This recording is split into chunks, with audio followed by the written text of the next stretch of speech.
Samedi, jour de marché à Boundiali, la ville grouille de monde et la circulation y est intense.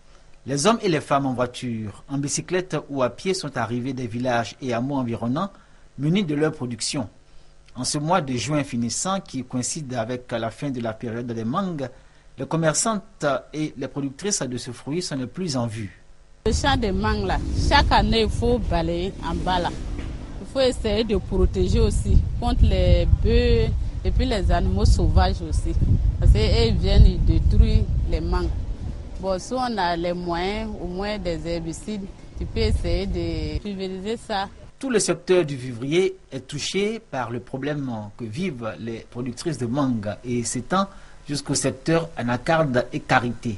À Boundiali, les femmes exerçant dans ce domaine en sont gagnées par le découragement et c'est peu dire. Ouais, c'est les moyens que les mangues, sinon elles font bien leur travail.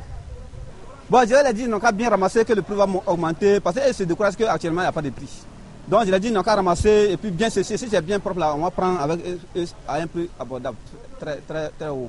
Les femmes de Boundiali espèrent qu'avec la visite du président de la République dans la région de la Bagou et sans nul doute aussi la présence à ses côtés de la première dame, Dominique Ouattara, elles auront une explication et une réponse claire à la question du fonds d'aide aux femmes. Ça fait au moins 4 mois comme ça, nous avons déposé le dossier. On nous dit de patienter. Bon, jusqu'à aujourd'hui, on n'a pas encore accès à ce fonds. C'est que nous, les agricultrices, nous demandons à la première dame, puisque ce fonds, nous, on avait besoin de ça pour faire nos labos. Si on peut faciliter l'accès à cet argent pour que nous puissions faire nos labos. On est toujours impressionné par le courage des femmes de Boundiali et leur abnégation au travail, comme dans tout le nord du reste. Mais dans cette région austère et dure, le travail ne leur permet pas de sortir de leur état de pauvreté. Ainsi, pour ces femmes, toutes les actions menées par le gouvernement et la première dame pour les soutenir dans leur activité leur paraissent hors de bénéfice.